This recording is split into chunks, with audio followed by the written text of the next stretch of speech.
یہ اذان کے کلمات یہ پوری دعوت ہے کہ اللہ کی بڑائی کو بیان کرنا اور اللہ کی وحدانیت کو کہ وہی معبود ہے، وہی سب کچھ کرنے والے ہیں، وہ ہمارے الہ ہیں۔ حضور صلی اللہ علیہ وسلم کی رسالت میں کامیابی بتلانا اور دین میں کامیابی بتلانا، یہ ہماری دعوت کا خلاصہ ہے۔ تو بھائی چند سیکنڈوں میں چند منٹوں میں بھی ہم سمجھا سکتے ہیں۔ مسجد میں اعلان کرنے والا ہماری بات کا خلاصہ کہتا ہے، بھائیو ذرا غور سے سنو، میری اور آپ کی بلکہ سارے انسانوں کی دنیا آخرت کی سب سے بڑی کامیابی اللہ نے اپنے مبارک دین میں رکھی ہے۔ کتنی بڑی بات ہے یہ! دنیا اور آخرت کی کامیابی، سارے مسائل کا حل، ساری پریشانیوں سے بچنا، اللہ کی مدد اللہ نے اپنے دین میں رکھی ہے۔ اور یہ اللہ کا مبارک دین یہ زندگیوں میں نبیوں والی محنت سے آتا ہے، اور حضرت محمد صلی اللہ علیہ وسلم کے ختم نبوت کے صدقے اللہ نے یہ محنت اس امت کے ہر کلمہ گو کو دی ہے۔ ابھی کتنا بڑا اعزاز ہے، تو اس کے بارے میں بات چیت تفصیل سے ہوگی، آپ تشریف رکھیں۔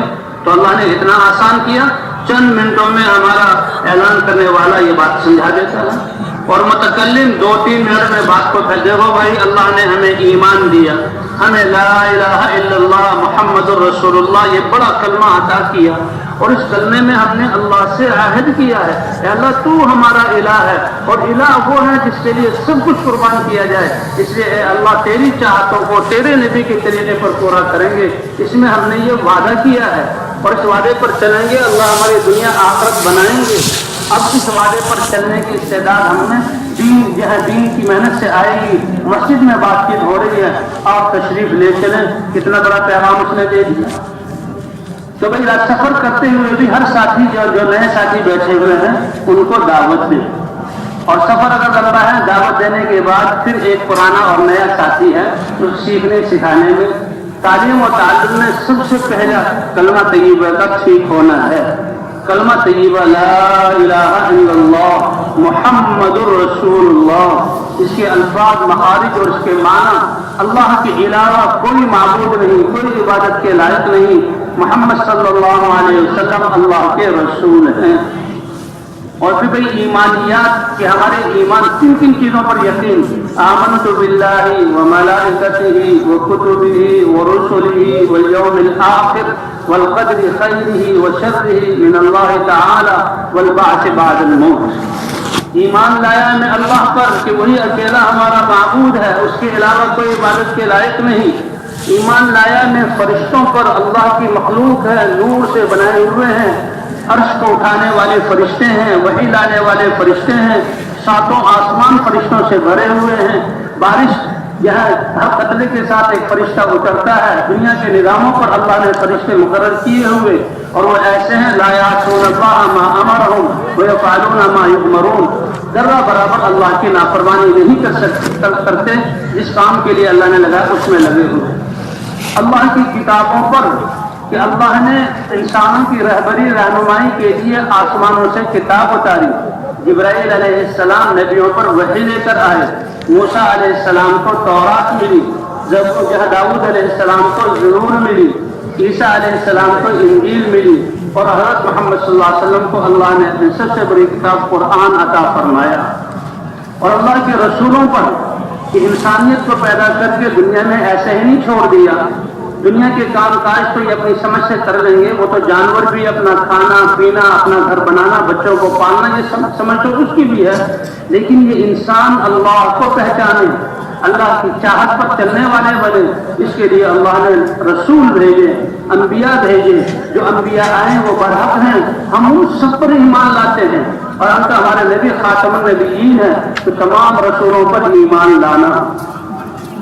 والیوم الآخر، اللہ نے بے فائدہ پیدا نہیں کیا، ہمیں ایک زندگی دی، دین دیا، اور ایک آخرت کا دن ہے جس میں حساب ہوگا، آخرت کے دن پر ایمان لانا، اور دوبارہ ہمیں زندہ کیا جائے گا، کہ جس اللہ نے ہمیں عدم سے وجود دیا، ہم کچھ بھی نہیں تھے، کوئی قابل ذکر چیز نہیں تھے، جی ہاں انسان بنے، ایمان والے بنے، متقی بنے، علماء بنے، دنیا کے بادشاہ بنے، انجینئر بنے، اللہ نے ہمیں وجود دی، تو وہی اللہ ہمیں دوبارہ اٹھائے گا، اللہ فرماتے ہیں کہ آدم علیہ السلام سے لے کر آخری انسان، یہ خرب انسان، ان کو پیدا کرنا اور دوبارہ ان کو مار کر ان کے جسموں کو مکمل کر کے دوبارہ زندہ کرنا میرے لیے ایک انسان کو زندہ کرنے اور مارنے اور زندہ کرنے کی طرح ہے، میرے لیے کوئی مشکل نہیں۔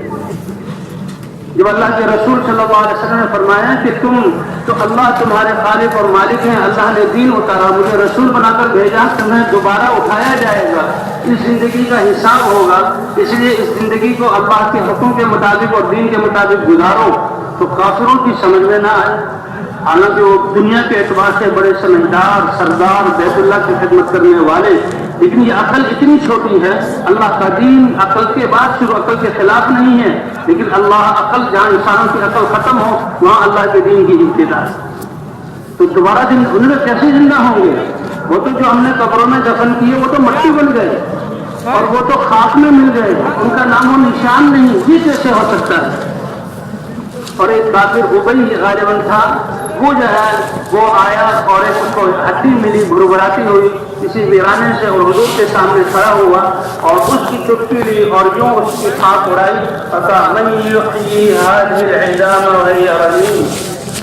یہ کیسی بات کہہ رہے ہیں اللہ کے نبی؟ کون ان ہڈیوں کو دوبارہ زندہ کرے گا؟ یہ تو مٹی بن رہے ہیں۔ اللہ نے فوراً اتارا، اے پیارے نبی کہہ دیجیے یہ کل یحیی الذی انشأها اول مرہ وهو بكل خلق علیم۔ جب یہ آئی نہیں زمانہ کی شکل میں بھی، جب جس اللہ نے اس کو عدم سے وجود دیا تو وہی دوبارہ اس کو زندہ کرے گا بے شک، اور اس کو سب پتا ہے کس کی جسم کا کون سا ذرہ کہاں موجود ہے، اللہ ان کو جمع کر دیں گے۔ وما امر الساعة الا كلمح البصر، زمین کو دوبارہ پیدا کرنا اور اس میں انسان کے جسموں کو مکمل کرنا اور زمین سے انسانوں کے جسموں کو اٹھانا اور ان میں روحوں کو سوکھ ہوا کر روحوں کو ڈالنا اور میدان محشر میں ان کو جمع کر لینا۔ اللہ فرماتے ہیں کہ ایسی قدرت والے ہیں، یہ سارا نظام اتنی دیر میں کر دیں گے جتنا تمہارا آنکھ کو جھپکنا اور کھولنا ہے، بلکہ اس سے زیادہ تھوڑے وقت میں یہ سارا نظام قائم کر دیں گے۔ اللہ ایسی قدرت والا ہے۔ تو الباقی بعد الموت والقدر خیرہ وشرہ من اللہ تعالی، ایمان والے کے لیے سب سے بڑی اطمینان کی چیز کہ جو میرے ساتھ ہوا یہ اللہ کی تقدیر سے ہوا، میں ایمان اور اعمال پر ہوں تو ناگواری میں بھی خیر ہے، اور اللہ نے خوشی دی ہے کہ جس نے بھی اللہ کی رضا کے مطابق میں نے اس کو استعمال کرنا۔ وَإِذْ تَأَذَّنَ رَبُّكُمْ لَئِنْ شَكَرْتُمْ لَأَزِيدَنَّكُمْ وَلَئِنْ كَفَرْتُمْ إِنَّ عَذَابِي لَشَدِيدٌ۔ اعلان ہے اللہ کا، تمہارے رب نے اعلان کیا اگر تم میری نعمتیں چاہے وہ روحانی ہو، جسمانی ہو، دینی ہو، مادی ہو، ان پر شکر ادا کرو گے تو میں تمہاری نعمتوں کو اور بڑھا دوں گا، اور اگر تم نے ناشکری کی تو میری پکڑ بہت سخت ہے۔ اللہ ہماری حفاظت فرمائے۔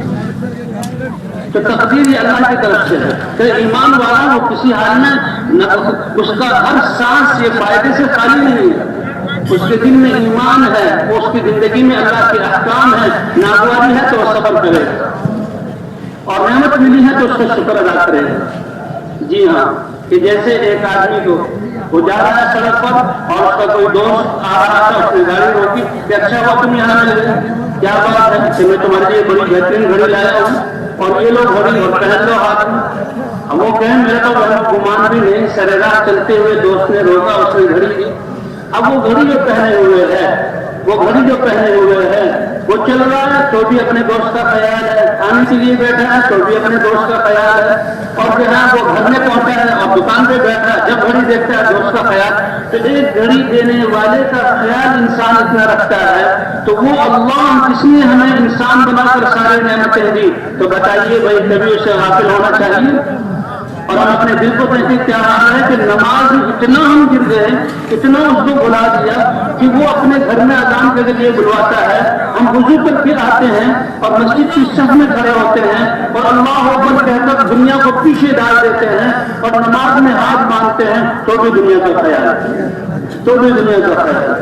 کہاں ہم پہنچ گئے۔ ایک گھڑی ملنے پر، ایک قلم ملنے پر، ایک موزے ملنے پر کتنے دنوں تک ہم، اور جب تک وہ موزے پڑے ہوئے ہیں بھائی تمہیں جب بھی میں دیکھتا ہوں میرا دوست یاد آ جاتا ہے. وہ ایک انسان ہے، اس نے کسی غرض کے لیے دیے ہیں، اور وہ اللہ اتنی نعمت، اس لیے کہتے ہیں اللہ کے راستے میں نکلو، اللہ کو اتنا بیان کرو، اللہ کا ذکر اتنا کرو کہ 24 گھنٹے میں کسی وقت بھی ہمارا دل اللہ سے غافل نہ ہو. فاذکرونی اذکرکم، تم مجھے یاد تو رکھو تو میں تمہیں نہیں بولوں گا. وادعونی استجب لکم، تم مجھ سے پکارو تو صحیح، مجھ سے مانگو تو صحیح، میں تمہیں عطا کروں گا. تو اس لیے بھائی یہ جو ہے اللہ ایمان والا، تو پھر جب جا رہے ہیں راستے میں سیکھنا سکھانا ہو، اور سیکھنے سکھانے میں یہ ایمانیات ہیں، اور نمازوں کو وضو اور نماز، اس کو بھی پرانے ساتھی نئے ساتھی کو سکھا دیں. اور اس کے بعد ہم نے جو یہ عمل دعوت کیسے دینی ہے، ہم نے تعلیم میں کن آداب سے بیٹھنا ہے، ہم نے گشتوں میں کن آداب سے جانا ہے، یہ آداب ہم ایک دوسرے کو سیکھنا ہے. اور پھر جو وقت ملے تو اللہ کا ذکر کریں، اللہ کا ذکر کریں. یہ تو زبان کا ذکر ہے سبحان اللہ الحمدللہ، ورنہ دل کا ذکر تو کبھی بھی دل اللہ سے غافل نہ ہو.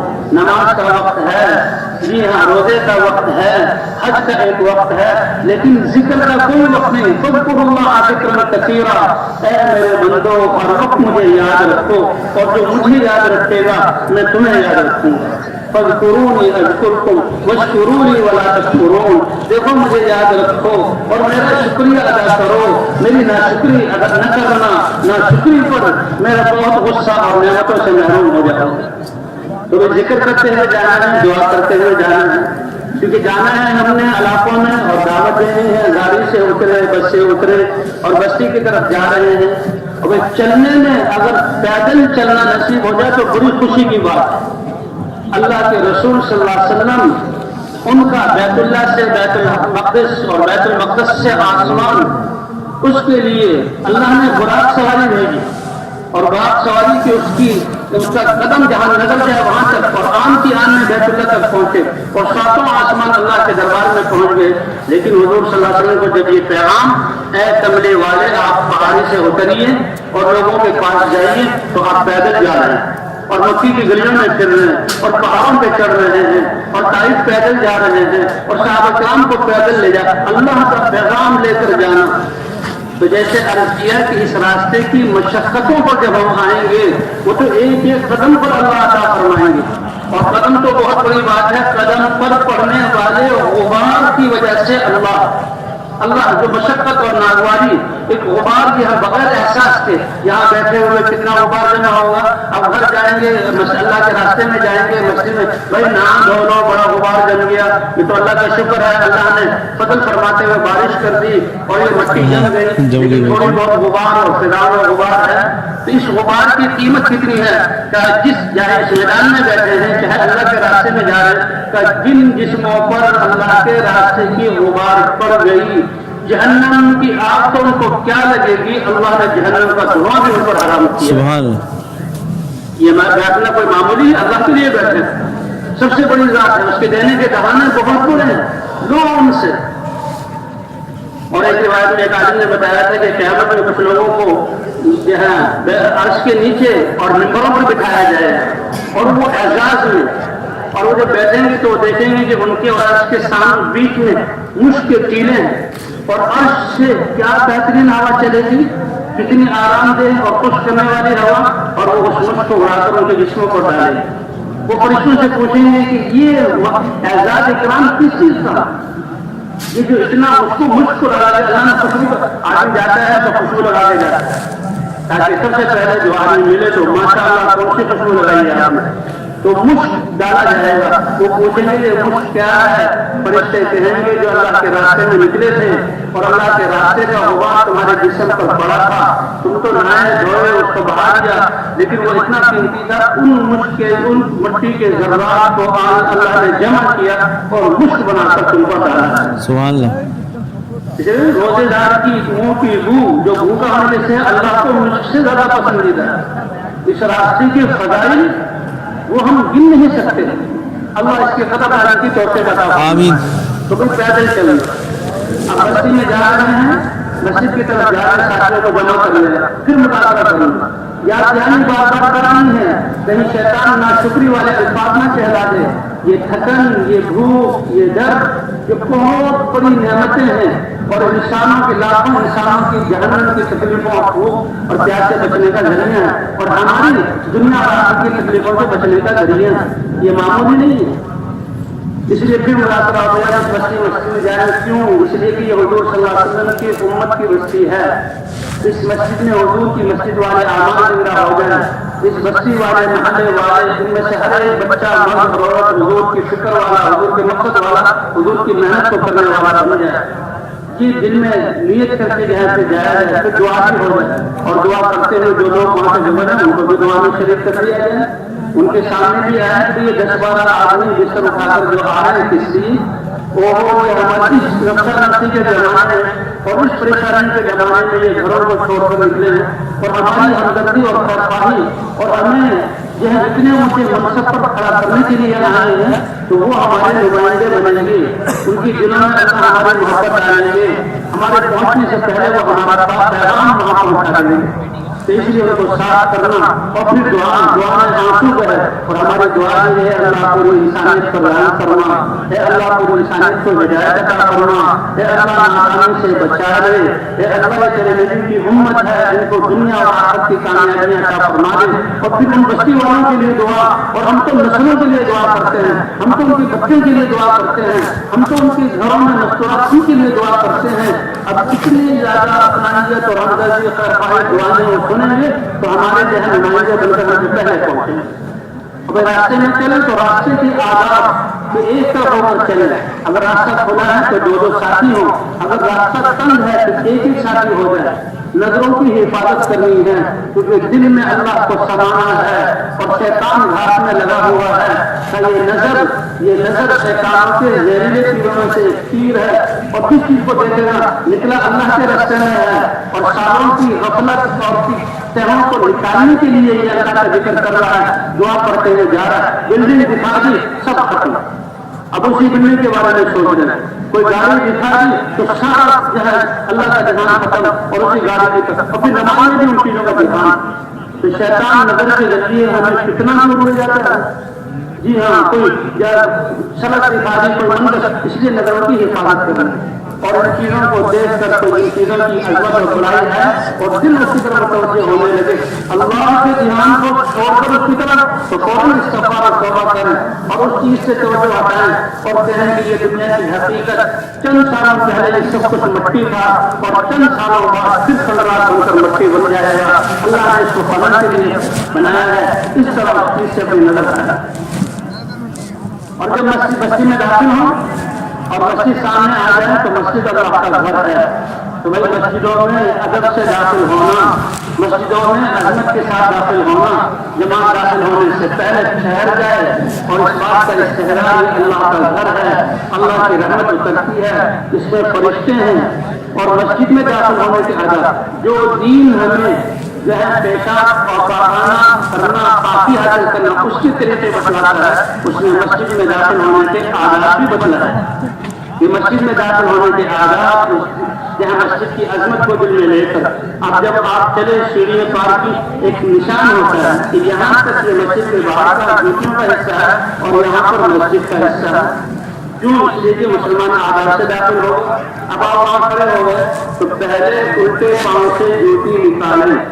یہ تک ہمارے دین میں تعلیم ہے اور یہ بچپن سے تعلیم ماں اور باپ سکھاتے ہیں. وہ تو ماں کی گود سے بچے کو ملتا ہے. ایمان گود ماں کی گود سے، دعائیں ماں کی گود سے، نماز باپ سکھاتا ہے، اخلاق سکھاتا ہے. تو بائیں جوتے کو اتار کر جوتے پر رکھنا، پاؤں کو نکال کر پاؤں جوتے پر رکھنا، پھر دائیں پاؤں کو نکال کر دائیں پاؤں کو مسجد میں رکھنا. اللہ کے رسول صلی اللہ علیہ وسلم صحابہ کرام فرماتے ہیں کہ اللہ کے رسول نے کھانے پینے اچھی چیزیں ان کے آداب بھی سکھائے. ناک صاف کرنا ہو، جھاڑنا ہو اور استنجا اور پاکی حاصل کرنی ہو اس کے لیے الٹا ہاتھ ہے. اور کھانا کھانا ہو اور جو ہے کپڑے پہننے ہو، کنگھی کرنی ہو، مسجد میں داخل ہونا ہو اس کے لیے اللہ نے دائیں ہاتھ رکھا. کتنی باریک اور نفیس تربیت ہے اسلام میں. تو دائیں پاؤں کو مسجد میں رکھیں اور ویسے ہی داخل ہونا اللہ کی عظمت بسم اللہ، میرا یہ اللہ کے گھر میں داخل ہونا اللہ کی توفیق سے ہے. بسم اللہ والصلاۃ والسلام علی رسول اللہ، فوراً اللہ کے رسول کا ذکر، ان کے لیے درود سلام اور درود اور سلامتی ہو اللہ کے رسول پر، اور پھر اللہ سے دعا اللہم افتح لی ابواب رحمتک. اللہ اکبر. یہ مسلمان، اس کا اللہ سے کتنا تعلق. کوئی ایسی گھڑی نہیں کہ جس میں دعائیں اور اللہ کا ذکر نہ ہو. اگر مسلمان اس پر آ جائیں تو کتنی رحمتیں اللہ کی. اور مسجد میں داخل ہوتے ہی اپنا جو سامان ہے اس کو مسجد کے ایک کونے میں رکھ دیں اور ترتیب سے رکھیں اور چادر اس پر ڈھک دیں. اور اگر خدمت کا سامان ہے تو اس کو مسجد سے باہر، اور خاص طور پر کچے پیاز اور لہسن اور گیس والا چولہا اور مٹی والا تیل بتیوں والا چولہا، ایسی چیزوں کو مسجد میں لے کر نہیں جانا. یہ اللہ کا گھر ہے. یہ تو نفیس انسان ہوتے ہیں، ان کو تکلیف ہوتی ہے، اپنے گھروں میں ان چیزوں کو پسند نہیں کرتے. تو اللہ کے گھر میں، اور پھر وہاں تو فرشتے ہیں. ہم تو یہاں مٹی کے بنے ہوئے گندگی کا مجموعہ، ہمیں ان چیزوں سے تکلیف ہوتی ہے.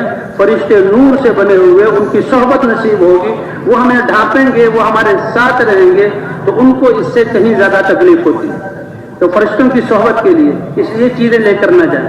اور سب سے پہلے بھائی استنجا وضو کر کے 2 رکعت میں ہر ساتھی اللہ کی طرف مشغول ہو کہ اللہ کا پیغام لے کر آئے ہیں، اللہ صحیح طرح سے اس کو ادا کرنے کی توفیق عطا فرما دے. اور جن مسلمانوں کے پاس جانا ہے ان تک ہمیں آداب کے ساتھ پہنچنے کی توفیق عطا فرما دے.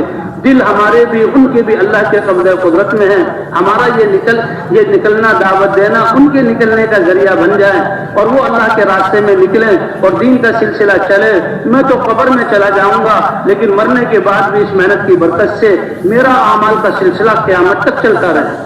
الدال علی الخیر کفاعلہ، یہ وہ سودا ہے، یہ وہ تجارت ہے جو اللہ نے ہمیں قرآن میں ایمان والوں کو، اس امت کو بتلائی ہے. اے ایمان والوں، کیا میں تمہیں وہ تجارت نہ بتلاؤں جو دنیا آخرت کی مصیبتوں پریشانیوں سے تنجیکم من عذاب علیم، دردناک عذاب سے تمہیں نجات دے.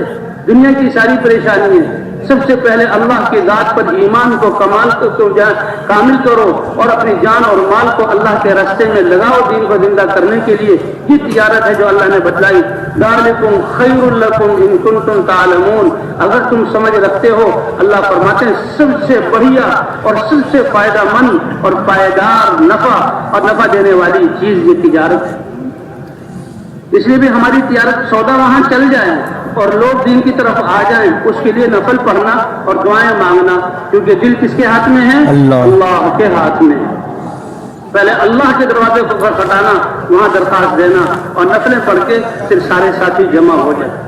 جیسے اللہ نے یہ سب سے طاقتور محنت دی ہے ہماری تربیت کے لیے، اسی طرح اس محنت کو محفوظ کرنے کے لیے اور کام کرنے والوں کی سمجھوں میں برکت ہو، ان کے لیے راہیں کھلیں اور اللہ تعالیٰ ان کے ساتھ ہوں. اللہ نے مشورہ دیا. حضور صلی اللہ علیہ وسلم تو سب سے زیادہ علم والے. پوچھا تو جب جاتا جب سب برابر ہوں، ان کے سامنے کوئی چیزیں مخفی ہوں. اللہ اور اللہ کے رسول کی تربیت وحی کے ذریعے ہو رہی، لیکن حکم ہے وَشَاوِرْهُمْ فِي الْأَمْرِ. اے پیارے نبی، آپ اپنے ساتھیوں سے مشورہ کیجیے. حضرات یہی فرماتے ہیں کہ امت کو مشورے کی پر قائم کرنے کے لیے، کیونکہ جو مشورے والے امرهم شورا بینہم، یہ بہت بڑی صفت ہے. کہا جب تمہارے معاملات مشورے سے ہوں گے، ہاں اپنے امور کو تم مشورے سے جو ہے تم ادا کرو گے تو تمہیں زمین پر رہنے کا حق. تمہارے بادشاہ اور نگران اچھے لوگ ہوں گے اور امور تمہارے مشورے سے ہوں گے تو تمہارے لیے تمہیں رہنے کا جینے کا حق. اور اگر تم اپنے معاملات کو عورتوں کے حوالے کر دو، خواہشات کی بنیاد پر کر دو، اور تمہارے جو ہیں حکمران وہ ظالم لوگ ہوں اور مال بخیلوں کے ہاتھ میں چلا جائے، پھر زمین پر رہنے کا حق نہیں ہے. پھر زمین کا نچلے والا حصہ قبر تمہارے لیے بہتر ہے. اس لیے جب نافرمانی ہوگی تو موتیں زیادہ ہوں گی. ہاں زکوٰۃ کو روکا جائے گا تو بارشیں بند ہو جائیں گی. اور جب زنا عام اور بے حیائی عام ہوگی تو بیماریاں ایسی جو کسی نے سنی نہ ہو. تو بہرحال اللہ نے یہ مشورہ دیا ہے، تو مشورہ، اس مشورے پر آنا، اس کام کو مشورے کے تابع کرنا. پھر ہم اپنے گھروں میں بھی مشورے کو چالو کریں اور اپنے دنیاوی امور کو بھی مشوروں کے تابع کریں. جو مشورہ کرنے والا ہے وہ کبھی محروم نہیں جائے گا. ما خاب من استخار وما ندم من استشار, کہ جو اللہ سے خیر طلب کر لے, دعا مانگ کر کسی کام کو کرے, وہ محروم نہیں ہوگا, اور جو مشورے سے کام کو کرے اس کو کبھی ندامت اور شرمندگی نہیں اٹھانی پڑے گی. تو بھائی مشورے کے لیے بیٹھ جائیں, سارے ساتھی مشورے کو اچھا خاصا وقت دیں, کیونکہ کوئی معمولی بات کا مشورہ نہیں ہے کہ بھئی ہم اللہ کے راستے میں نکلے ہیں, مقصود تو پوری دنیا میں اللہ کا دین زندہ ہو جائے, پوری امت یہاں اس دین کی محنت پر کھڑی ہو جائے. باقی یہ بستی والے ہیں, ابتدا ان سے کرنی ہے, ان سب تک کیسے پہنچا جائے اور کیسے ان کو دعوت دے کر جہاں اللہ کے راستے میں نکلنے کے لیے تیار کیا جائے. ہمارا وقت کن اعمال میں گزرے, یہ اتنے طاقتور اعمال ہیں کہ یہ امت کو اکھاڑ دیتے ہیں اور جمود کو ختم کر دیتے ہیں اور امت کو نقل و حرکت میں لے آتے ہیں. تو سب سے پہلا ہدف کہ ایک نقد جماعت, بلکہ ہر گھر سے ایک فرد اللہ کے راستے میں نکل جائے تو بہت ہی اچھا ہے. ہم تو نیت یہ کریں کہ اللہ کے راستے میں جماعتیں چلے اور 4 مہینے کی نکلیں. اسی طرح مسجد میں ایک مضبوط جماعت مقامی کام کرنے والی بن جائے اور ہر فرد سے ملاقات ہو کر وہ اس دین کے ساتھ, محنت کے ساتھ اس کا رابطہ ہو جائے. اس کے لیے بھی مشورہ ہے. ذمہ دار ساتھی سب ساتھیوں سے مشورہ لیں. مشورے کے وقت حاجی صاحب نے فرماتے تھے اللہ کو حاضر ناظر سمجھیں, ساری انسانیت پر شفقت, کہ اللہ نے ہمیں ایسی محنت دی ہے کہ ساری انسانیت کے لیے اس میں بھلائی ہے, تو پوری انسانیت پر شفقت یہ ہے کہ یہ وہاں ہر انسان تک یہ کام کیسے پہنچ جائے. ہر ساتھی سوچے, اللہ کی طرف متوجہ ہو.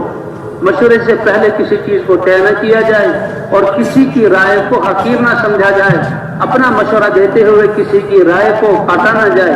اس طرح بھائی مشورے سے کام ہو اور پھر جماعت جو ہے پوری بستی میں پھر جائے. 2 ساتھی مسجد میں آنے والوں کو سنبھالنے کے لیے اور 2 ساتھی خدمت کے لیے مقرر کر دیے جائیں, کیونکہ خرچہ بھی اپنا, کھانا بھی اپنا. کسی سے ہم نے کھانا نہ دل میں خیال ہو نہ قبول کریں, اپنا ہی خرچہ کرنا ہے. 2 ساتھی خدمت میں, وہ بھی ایک پرانا ایک نیا سیکھتے سکھاتے بھی رہیں اور اعمال میں بھی جتنا ہو سکے وہ شریک کریں. باقی ساری جماعت نکل جائے. اب جس مسجد میں آئے ہیں 100% لوگوں سے ملاقات ہو. کہتے ہیں بس جسے گھر حکم ہے کہ گھروں میں دروازوں سے داخل ہو, تو بستیوں اور محلوں اور علاقے کے دروازے کون سے ہیں؟ سب سے پہلے تو وہاں کے علماء, وہاں کے دیندار لوگ, وہاں کا مسجد کا امام, اسی طرح متقی اور پرانے ساتھی. ان سے ہم ضرور ملاقات کریں. ان کو پتہ بھی نہ ہو اور ہماری جماعت جو ہے وہ پھر رہی ہے, نہیں, افضل یہ ہے کہ ان حضرات کو بتایا جائے. اور پھر کوئی بھی بستی کا آج علماء سے ملاقات کریں, پرانے ساتھیوں سے ملاقات کریں کہ جو ہمارے پاس آئیں اور پھر ہمیں لے کر چلیں, کام کی سطح آگے بڑھے. اور غرض ہے کہ ایک ایک فرد سے ملنا ہے, گھنٹوں ہم ملاقات کریں اور ان کو اللہ کے راستے میں نکلنے کی دعوت دیں. بھائی کریں گے نا انشاءاللہ. اب اس میں 15-20 منٹ آتے ہیں کہ پورے 100% لوگوں کو ملاقات کرنی ہے, تو 3-4 گھنٹے تو ہمارے دعوت میں لگنے چاہیے. پھر ہر ساتھی کو انفرادی دعوت دینے کا موقع ملے گا, اس کا اپنا یقین بنے گا, اللہ اس سے راضی ہوں گے, اس کے اپنے اندر دین پر چلنے کی استعداد آئے گی. کیونکہ جو جس چیز کی دوسروں کو دعوت دے رہا ہے, اللہ فرماتے ہیں کہ تمہیں یہ ضرور کرو والذین جاہدوا فینا لنہدینہم سبلنا وان اللہ مع المحسنین. پھر بعد میں آ کر تعلیم, یہ جو ہم دستے کی ہیں اور جب بھوک اور پیاس برداشت کی ہے, پسینہ آیا ہے اور لوگوں نے طرح طرح کی باتیں کی, ہم نے اللہ کے لیے برداشت کی, ان کو معاف کیا, ان کے لیے دعا کی, اس پر اللہ کیا دیں گے. اور ہمارے نبی نے کیسے اس دعوت کو پہنچایا. تعلیم میں جب ہم بیٹھیں گے اور اللہ کی دین اور فضائل کو جو سنیں گے وہ اتنے زیادہ ہیں کہ ہماری جو محنت یہ ہمیں کم معلوم ہوگی. اور تعلیم کے ذریعے, تعلیم میں بیٹھ کر فضائل کو سننے کے ذریعے ہمارا حوصلہ اور بڑھے گا اور ایمانی قوت اور بڑھے گی کہ ہمیں تو اس سے زیادہ محنت کرنی چاہیے. یہ ساری دنیا میں نقل و حرکت فضائل کی بنیاد پر ہے. اس لیے روزانہ ہم 2.5-3 گھنٹے اللہ کے وعدے, اللہ کے رسول کے وعدے, آیات اور احادیث کی صورت میں سنیں اور اس میں تجوید کا حلقہ بھی لگایا جائے. تجوید کا مقصد کیا ہے کہ قرآن پاک کو ذرا سننے سنائیں تاکہ ہمیں احساس ہو جائے کہ ہمارا قرآن پاک کیسا ہے اور قرآن کو صحیح کرنے کا دل میں خیال آ جائے. کیونکہ قرآن صحیح ہوگا تو نماز صحیح ہوگی, نماز صحیح ہوگی تو ہماری زندگی ٹھیک ہوگی. اس لیے پہلے دن ایک ہی حلقہ لگایا جائے. اب اندازہ ہو جائے ذمہ دار کو کہ میری جماعت میں کتنے اچھا پڑھنے والے, سارے ہی اچھا پڑھنے والے ہوں تو بہت اچھی بات. بھائی 3 پڑھنے والے ہیں، 2 پڑھنے والے ہیں، 4 پڑھنے والے ہیں، تو اس میں بھی ہفتے لگائے ہیں، اور پھر باقی ساتھی ان کے ساتھ سورہ فاتحہ اور سورت کو دوہرا دیا جائے، اس سے پتہ لگ جائے گا کہ کس میں کمی ہے، پھر انفرادی اوقات میں قرآن کو درست کرنے کی کوشش کی جائے۔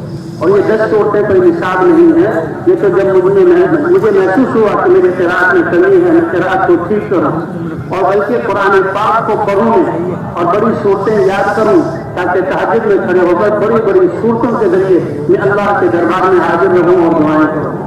اور آخر میں 6 نمبروں کا مذاکرہ، ہر ساتھی کو 6 نمبر آنی چاہیے، ہر ساتھی 6 نمبر کے فضائل یاد کرے۔ 10 دن ہے تو 7 حدیث سے یاد کروں، کیونکہ فضائل کی بنیاد پر ہم نے لانا ہے۔ تو 6 نمبروں کا مقصد کیا ہے کہ میرا یقین ٹھیک ہو جائے، اللہ کی ذات پر یقین آ جائے، حضور صلی اللہ علیہ وسلم کے طریقوں میں کامیابی کا یقین آ جائے، میری نماز درست ہو جائے، میری 24 گھنٹے کی زندگی اللہ کے احکام کے مطابق ہو جائے، اور اس 24 گھنٹے اللہ کے دھیان کے ساتھ میں اللہ کے احکام کو پورا کروں، اور میرے اخلاق حضرت محمد صلی اللہ علیہ وسلم جیسے ہو جائیں، اور اللہ مجھے اخلاص عطا فرما دے، کہ اللہ بڑی حیرت والے خالص اللہ کے لیے جو عمل ہوگا اللہ اسی کو قبول فرمائیں گے۔ اگر ذرا برابر بھی کوئی نیت میں فرق ہوا اللہ اس عمل کو رد کر دیتے ہیں۔ اللہ ہمیں اخلاص کی دولت عطا فرمائے۔ اور تبلیغ جو اس امت کی امتیازی شان ہے، اس کو سیکھنا یہ ذمہ داری ہے، اس کے فضائل یاد کرنا، 6 نمبروں کا مذاکرہ بھی ہو تاکہ ہم میں سے ہر ایک کی صفات کو اپنے اندر پیدا کرنے کی کوشش کریں۔ ظہر کے بعد تعارفی بات ہو جائے، اور پھر ساتھی آپس میں کبھی کبھی اجتماعی مذاکرہ بھی ہو، اور آپس میں سیکھنے سکھانے میں لگے، اور ایک وقت گزشتہ ہو کہ بڑی عمومی گزشتہ، کہ جیسے ہم دعوت دے رہے ہیں اور دعوت دے کر مسجد میں لا رہے ہیں اور ان کو تیار کر رہے ہیں، ایسے ایک ماحول دے کر جو ہے ہم لوگوں کے پاس جانا۔ عمومی گشت کا وقت وہ مناسب ہے جس میں لوگ مسجد کے آس پاس مل جائیں۔ تاجر لوگ ہوتے ہیں عام چھوٹے شہروں میں کہ وہ تو ظہر کے بعد ملتے ہیں، اصل میں دکانیں بند کرتے ہیں چلے جاتے ہیں۔ دیہاتوں میں چھوٹے شہروں کی بات ہے، آپ کے یہاں تو سنا رات کو دن ہوتا ہے اور دن کو رات ہوتی ہے، وہ تو یہاں پر مغرب اثر اور مغرب ہو جائے۔ جی ہاں، تو ہر اس وقت گشت کرنا، ذمہ دار لوگ ہیں تو وہ مغرب کے بعد آتے ہیں، مغرب کے وقت آتے ہیں، پھر وہ ذرا تو مغرب کے بعد گشت ہو جائے، عشاء کے بعد بیان، اور دفتری لوگ ہیں تو ان کے عصر کے بعد گشت ہے اور مغرب کے بعد بیان، تب جب لوگ ملیں تو گشت کے لیے بھرپور جماعت ہو، جس میں ایک متکلم ہو، ایک رہبر ہو، اور ایک ساتھی 2 ساتھی مقام کے ہو، اور جو ہے ذمہ دار ساتھی بھی ساتھ ہوگا، اور گشت کے آداب بیان کیے جائیں، اور یہ جماعت پھر اللہ کے رب جو ہے وہ مسجد سے باہر نکل کر گشت کرے۔ مسجد میں بھی ایک ساتھی کو بٹھا دیا جائے جو آنے والے مجمع کو سنبھالے اور آنے والوں کو اس محنت جو ہے اس محنت کو ان کے سامنے کھول کر بیان کریں۔ 1-2 ساتھی ذکر کے لیے بھی ہوں۔ حضرات انبیاء کرام کی تو روحانیت ایسی ہوتی تھی کہ باوجود لوگوں میں اور مخلوق پر محنت کرتے ہوئے ان کا اللہ سے تعلق انتہائی اعلیٰ درجہ کا ہوتا تھا۔ تو اس کی ہمیں ضرورت ہے کہ اللہ کی رحمت بھی متوجہ ہو، دھیان بھی اللہ کی طرف ہو۔ تو ہم کمزور لوگ ہیں، جماعت بازار میں گئی ہے، محلے میں گئی ہے ملنے کے لیے، 2 ساتھی یا 3 ساتھی یا 1 ساتھی ہم خاص طور پر ذکر اور دعا کے لیے دکھا دیں۔ فلاں بیمار ہے وہ بھی سب دعا کرے گا، کوئی بات نہیں، وہ بھی سب دعا کرے گا، لیکن یہ ایسا معمولی بات نہیں کہ جو ہے وہ بیمار آدمی 1-2 ساتھی ہم سے صحت مند دکھائیں، اللہ کی ذکر کی طرح مشغول ہے، اور 1-2 ساتھی استقبال کے لیے بھی ہو، اپنے جماعت جو رہبر ساتھی ہو وہ بھی مناسب اچھے بول والا ہو، اور پھر جماعت باہر آ کر دعا کر لیں اور دعا کر کے اللہ کا ذکر کرتے ہوئے۔ جی ہاں، 2-2 ساتھی کریں یا 1-1 ساتھی کریں، سبحان اللہ، الحمدللہ، لا الہ الا اللہ، اللہ اکبر، یہ ذکر کرتے ہوئے چلیں۔ اگر ہمیں ذمہ دار ساتھی دیکھے بھی ساتھی ذرا خاموش ہو گئے تو وہ ذرا ان کو دھیان کرا دیں، نہ شور ہو کرتا اور نہ بالکل سناٹا اور نہ خاموشی۔ اس طرح مسجد کرنا ہر ایک کو مل کر دعوت دینی ہے کہ میرے بھائی مسجد سے آئے ہیں، اللہ نے ہماری کامیابی دین میں رکھی ہے، دین کا آنا دین کی محنت کے ساتھ ہے، مسجد میں تفصیل سے بات ہو رہی ہے، آپ تشریف لے آئیں۔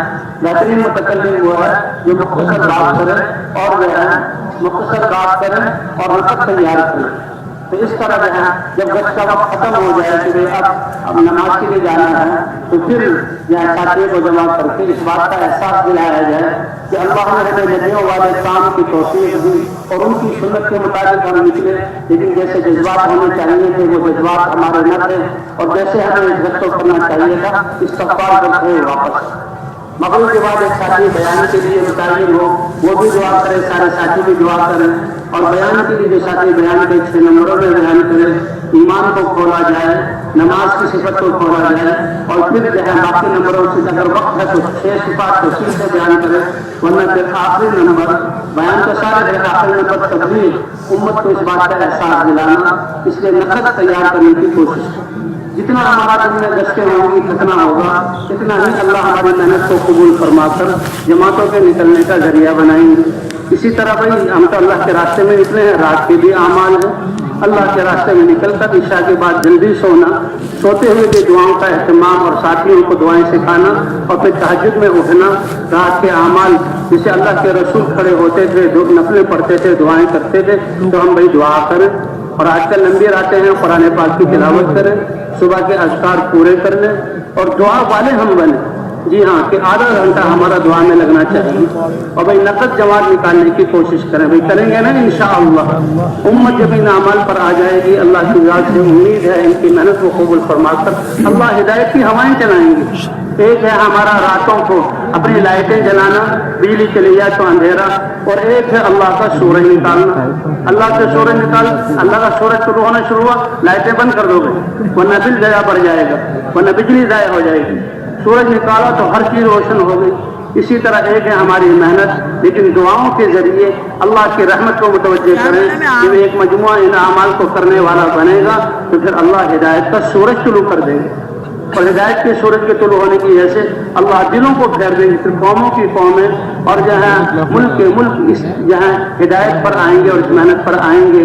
اللہ ہمارے اس بیٹھنے کو اور نکلنے کو قبول فرما لے، اور جو ہم نکل رہے ہیں اللہ اپنی پسند کے مطابق ہمیں محنت کرنے کی توفیق عطا فرمائے۔ تو بھائی ایک دعا ہے، اللہ نے کتنی بڑی طاقت ہمیں دی، دعوت محنت کے اعتبار سے سب سے بڑی محنت ہے، اور دعا سب سے بڑی قوت مسائل کے حل کرنے کی، اور وہ اللہ جس کے قبضے میں ہمارے سارے مسائل ہیں، وہ کہتا ہے میں اشارت سے زیادہ قریب ہوں۔ اس نے حکم دیا ادعونی استجب لکم، تم دعا مانگو میں تمہاری دعا کو قبول کروں گا۔ کا دعا یہ عبادت کا مرض ہے، اور دعا ہی یہ عبادت ہے۔ اس لیے بھائی جہاں ہم دن کی محنت کریں، راتوں کو اٹھ کر اپنے دنیاوی معاملات، اپنے گھریلو معاملات اٹھ کر نفلیں پڑھ کر اللہ سے مانگنا۔ جی ہاں، حضور صلی اللہ علیہ وسلم خود دعا کی طرف متوجہ ہوتے، اور صحابہ کو بھی دعا کی طرف متوجہ کیا۔ ان دعاؤں کی برکت سے ان کی مردوں کو اللہ نے زندہ کیا۔ ایک بڑھیا اس کی دعا کی برکت سے حضور کے زمانے میں اللہ نے اس کے مردہ بیٹے کو زندہ کر دیا، اور دعاؤں کی برکت سے اللہ نے جہاں دنیا کے مسائل بھی حل کیے، اور اللہ کے رسول اس محنت کی قبولیت کے لیے کتنی دعا کر رہے ہیں۔ اس لیے بھی دعا بہت بڑی قوت ہے۔ جیسے ہم دعوت پر آئے ایسے دعا پر بھی، بلکہ ہر مسلمان وہ رات کو اٹھ کر تہجد پڑھ کر آدھا گھنٹہ تو اس کا اللہ کے ساتھ راز و نیاز اور اپنے مسائل کو اللہ کے سامنے پیش کرنا، تو اس کی کوشش کریں گے نا انشاءاللہ۔ اب سب ہم اللہ کو راضی کرنے کے لیے آئے ہیں، اپنی توبہ کرنے کے لیے آئے ہیں، زندگیوں کو بدلنے کے ارادے سے آئے ہیں، ہماری نئی زندگی شروع ہو کہ جس کی سے اللہ کی رحمتیں ہوں۔ اس لیے بھائی اب درود شریف پڑھ لیا جائے اور دعا کی طرف متوجہ ہو جائے۔ اے میرے رب، بس ہمیں ایک تیری رحمت کی آس ہے اور ایک تیرے حبیب کے فرمان کی آس ہے۔ میرے بھائی وہ ہیں جو مجھے دیکھیں گے نہیں اور میرا کلمہ پڑھیں گے۔ ہم نے نہیں دیکھا تیرے حبیب کو، ہم نے نہیں دیکھا قرآن کو طرف کو، ہم نے تو چاروں طرف ننگی ننگ دیکھا ہے، چاروں طرف گناہوں کی منڈیاں آباد دیکھی ہیں۔ یا اللہ تیرے حبیب نے ہمیں بائی کا پتہ، حبیب نے ہمیں بائی کا پتہ۔ تو نے تو اپنے نبی سے وعدہ کیا تھا تجھے تیری امت کے بارے میں خوش کر دوں گا، ہم ان کے امتی بھی ہیں اور انہوں نے ہمیں اپنا بھائی بھی فرمایا ہے۔ یا اللہ ہمارے پاس کچھ نہیں ہے، لیکن تو نے ہمیں آگ میں تیرے نبی کو تکلیف ہوگی میرے